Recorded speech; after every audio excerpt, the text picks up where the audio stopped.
So that's a very important principle that we use as we started the design. Now the next thing is, what's the wind? Okay, since no one's ever been up there before, at this, so we started looking at, well, what can we find about the wind at this height? Okay, and so what we did is a series of things. First of all, we tried to study the regional things.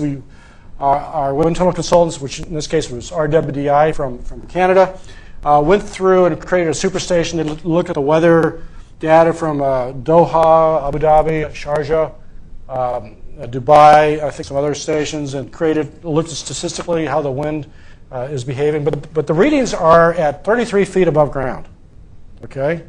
And we're going over 2,000 feet, okay? So, a lot of times in science you do interpolations, that's a lot safer. Extrapolations are a little more dicey, okay? So we're certainly extrapolating from down low. So one of the things we did, it turns out in Abu Dhabi they release weather balloons twice a day. And from the barometric from the pressure readings, they can kind of back figure essentially what the elevations are, at which they're getting their readings, and then they track the velocity profile from that. And what they found was that from the weather data, from the balloon data, our numerical assumptions seem to be conservative. Okay, we found nothing that indicated otherwise. We did not take advantage of that conservatism just because we weren't comfortable doing so. We used some of the standard projected on velocity profiles.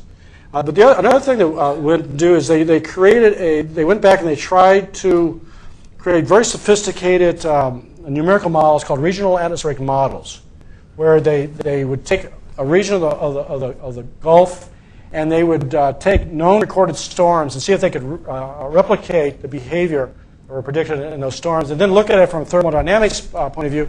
What do those velocity profiles look like as you go up from a numeric thermodynamic point of view? And this is a storm that occurred over several days in 1988. And so this is the simulation that they got from that. And this is, you see, it's June 24th, and now it's June 25th. So this was a storm that moved through the area over several days, and they numerically simulated this particular storm. And you can see they're catching southern part of Iran. They got Saudi, the Gulf, Oman, the Gulf of Oman, all in this model. And then from there, they would go back and look at things such as the velocity profiles they were predicting versus height, and in some various other thermodynamic information from this numerical simulation.